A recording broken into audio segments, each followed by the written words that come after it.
নমস্কার বন্ধুরা। একজন আর্নিং মেম্বার আপনার ফ্যামিলিতে আপনি কিভাবে বাড়াতে পারেন, এই বিষয়টা নিয়ে আজকে আলোচনা করব।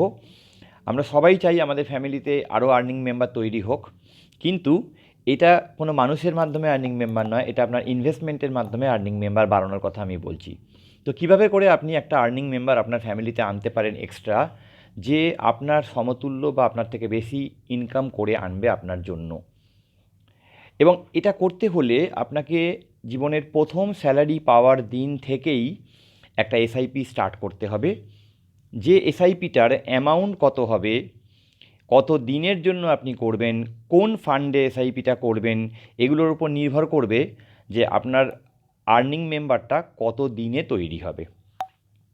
যেমন ধরা যাক আপনি কোথায় এসআইপিটা করবেন সেটা ঠিক করলেন, যে আপনি মিউচুয়াল ফান্ডে এসআইপি করবেন, ফুল ইকুইটি ফান্ডে করবেন, যে বছরে আপনাকে 15% অ্যাভারেজ রিটার্ন এনে দিতে পারে। এটাই যদি আপনি হাইব্রিড ফান্ডে করতেন বা ডেট ফান্ডে করতেন, 15-এর জায়গায় হয়তো 12%, 10% বা 8% রিটার্ন আসতো। যদি এফডি করতেন তাহলে হয়তো 6% বা 7% রিটার্ন আসতো। তো পার্সেন্টেজ রিটার্ন যত কমে যাবে, তত আপনার যে একটা ফ্যামিলি মেম্বার, একটা আর্নিং মেম্বার তৈরি হওয়ার টাইমিংটা সেটা তত বাড়তে থাকবে। আপনি যত বেশি পার্সেন্টেজ রিটার্ন আর্ন করতে পারবেন, তত তাড়াতাড়ি আপনার আর্নিং মেম্বারটা তৈরি হবে। তো আমরা এখানে মিউচুয়াল ফান্ড ধরে চলছি। মিউচুয়াল ফান্ডে ডাইভার্সিফাইড ইকুইটি ফান্ড, যেখান থেকে 15% রিটার্ন জেনারেট করতে পারে। তো এখানে এসআইপি করলে কত দিনে আপনার আর্নিং মেম্বার তৈরি হবে সেটা দেখা যাক। ধরা যাক আপনার বর্তমান মান্থলি ইনকাম 50,000 টাকা। তার মানে আপনার এসআইপির ফান্ড ভ্যালু এমনই হতে হবে যেখান থেকে পার মান্থ গ্রোথ হবে 50,000 টাকা বা তার বেশি। তবেই আমরা বলতে পারবো যে আপনার একটা অল্টারনেট আর্নিং মেম্বার তৈরি হয়ে গেছে, যে আপনার ইকুইভ্যালেন্ট বা তার থেকে বেশি টাকা আর্ন করে আনছে পার মান্থ। তো এটা করতে গেলে আপনি কিভাবে করতে পারেন? ধরুন যদি আপনি 20% আপনার মাইনের থেকে এসআইপিতে জমা করতে পারেন প্রত্যেক মাসে, তাহলে এটা 21 বছর লাগবে একটা আর্নিং মেম্বার তৈরি করতে।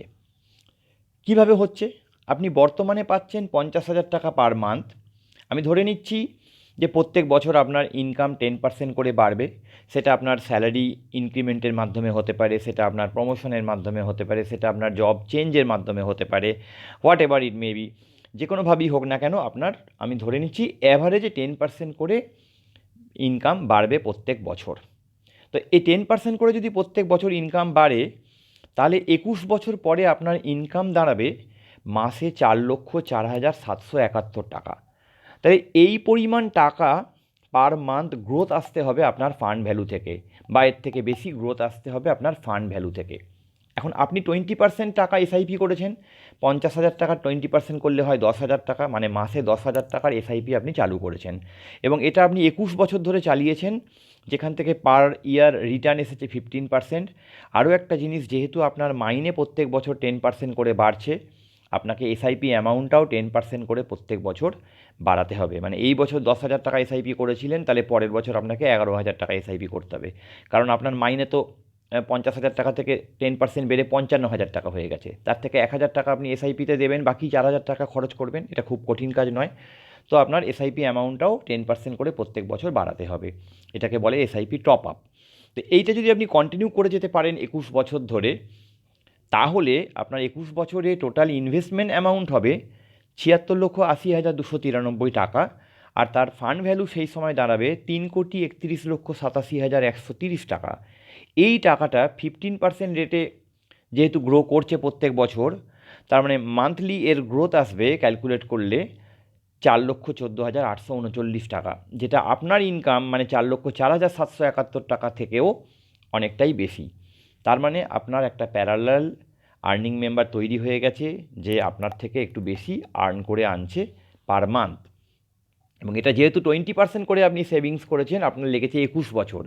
মনে করুন আপনি 21 বছরের আগেই এই জায়গায় রিচ করতে চাইছেন, তাহলে আপনাকে সেভিংসের পার্সেন্টেজটা একটু বাড়াতে হবে।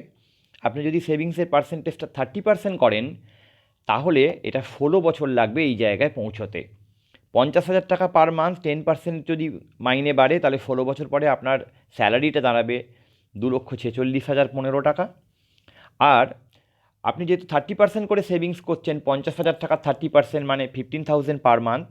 16 বছর যদি কন্টিনিউ করেন, 15% যদি গ্রোথ আসে, 10% করে টপ আপ করা হয়, তাহলে আপনার ইনভেস্টমেন্ট ভ্যালু 64,70,949 টাকা।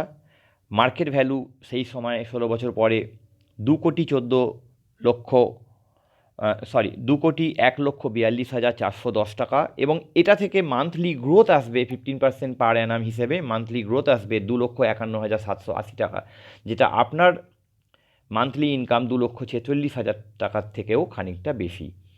তার মানে 30% করে সেভিংস করলে আপনার 16 বছর লাগলো আর্নিং মেম্বার তৈরি করতে। একইভাবে যদি আপনি সেভিংসটা আরেকটু বাড়ান, 40% করেন, তাহলে এটা 13 বছর লাগবে ওই জায়গায় পৌঁছাতে। 13 বছর পরে আপনার নিজের মান্থলি ইনকাম হবে 1,82,479 টাকা, কিন্তু আপনার ফান্ড যে ভ্যালুটা গিয়ে দাঁড়াবে 40% অফ 50,000 রুপিস, মানে 20,000 টাকা পার মান্থ আপনি সেভিংস করছেন 13 বছর পরে, সেইটার ফান্ড ভ্যালু দাঁড়াবে 1,49,61,241, এবং সেখান থেকে মাসে গ্রোথ হবে 1,87,015 টাকা, যেটা আপনার ইনকাম 1,82,000 টাকার থেকেও খানিকটা বেশি। তার মানে আপনি 13 বছরে একটা আর্নিং মেম্বার তৈরি করতে পারলেন। আর যদি আপনি 50% করে সেভিংস করতে পারেন প্রত্যেক মাসের স্যালারি থেকে, তাহলে মাত্র 11 বছরে আপনি এই জায়গায় পৌঁছে যেতে পারেন। 11 বছর পরে আপনার মান্থলি ইনকাম হবে 50,000 টাকার থেকে বেড়ে সেটা হবে 1,49,525 টাকা। আর আপনি পার মান্থ 50,000 টাকার 50% মানে 25,000 টাকা করে সেভিংস করছেন, 11 বছর ধরে কন্টিনিউ করছেন 10% টপ আপে, এবং 15% অ্যাভারেজ গ্রোথ আসছে ইনভেস্টমেন্ট থেকে। তাতে আপনার ইনভেস্টমেন্টের ভ্যালু দাঁড়াবে যা, সেখান থেকে মান্থলি গ্রোথ আসবে 1,54,104 টাকা, যেটা আপনার নিজের মান্থলি ইনকাম 1,49,000 টাকার থেকেও খানিকটা বেশি। অর্থাৎ দেখা গেল যে আপনি যদি 20% করে সেভিংস করেন তাহলে আপনার লাগবে 21 বছর, যদি আপনি 30% করে সেভিংস করেন তাহলে আপনার লাগবে 16 বছর, যদি আপনি 40% করে সেভিংস করেন তাহলে আপনার লাগবে 13 বছর, আর যদি আপনি 50% করে সেভিংস করেন তাহলে আপনার লাগবে 11 বছর। এর মধ্যে আপনি আপনার একটা প্যারালাল ইনকাম জেনারেট করে নিতে পারেন, আপনার ফ্যামিলিতে একটা আর্নিং মেম্বার তৈরি হয়ে যেতে পারে এর মধ্যে, এবং যে আপনার মতোই একটা ইনকাম করে আনবে। আপনি ইনকাম করতে না পারলেও সেই ইনকামটা কন্টিনিউ হবে। এবং এখানে রেট অফ গ্রোথ 15% যেটা ধরেছি আমরা, ইকুইটি মিউচুয়াল ফান্ড ভালো যদি আপনি চুজ করতে পারেন, দেখবেন অতীতে প্রচুর ইকুইটি মিউচুয়াল ফান্ড আছে যারা 15%-এর বেশি রিটার্ন দিয়েছে। তো সেই জন্যে 15% রিটার্ন পাওয়াটা খুব কঠিন কাজ হবে না আগামী দিনে। তো বন্ধুরা, আশা করব এই ফর্মুলা অ্যাপ্লাই করে আপনারা আগামী দিনে আপনাদের একজন প্যারালাল আর্নিং মেম্বার ফ্যামিলিতে তৈরি করে নেওয়ার অবশ্যই চেষ্টা করবেন। কারণ আমরা কেউই জানি না যে আমরা কতদিন অ্যাক্টিভলি ইনকাম করতে পারবো, পরিস্থিতি কখন কি হয় কেউ জানে না। সেই জন্য প্যারালালি একটা প্যাসিভ ইনকাম তৈরি করবার চেষ্টা প্রথম দিন থেকেই করা উচিত। কারো কারো মনে হতে পারে 50% পার মান্থ সেভিংস করা, এটা কি possible? Yes, it is very much possible. আপনি যদি প্রথম দিন থেকে চেষ্টা করেন তাহলে 50% সেভিংস করা যাবে, কিন্তু একবার যদি আপনি আপনার এক্সপেন্ডিচার বাড়িয়ে নেন তাহলে সেখান থেকে আর এক্সপেন্ডিচার কমাতে পারবেন না, ফলে তখন আর সেভিংসের পার্সেন্টেজও বাড়বে না। তাই প্রথম দিন থেকে চেষ্টা করলে অবশ্যই পারা যায়। তাহলে বন্ধুরা, আপনারা সবাই চেষ্টা করুন এবং নিজেদের পরিবারে আর একজন প্যারালাল আর্নিং মেম্বার তৈরি করার জন্যে যত তাড়াতাড়ি সম্ভব প্রসেসিং শুরু করে দিন। আশা করব এই ভিডিওটা থেকে আপনাদের কিছু শেখার জিনিস আপনারা পেয়েছেন, আপনাদের ভিডিওটা ভালো লেগেছে। যদি ভালো লেগে থাকে তাহলে বন্ধুদের সাথে, পরিবারের অন্যদের সাথে শেয়ার করতে ভুলবেন না। আজ এই পর্যন্তই, দেখা হচ্ছে পরের ভিডিওতে। ধন্যবাদ।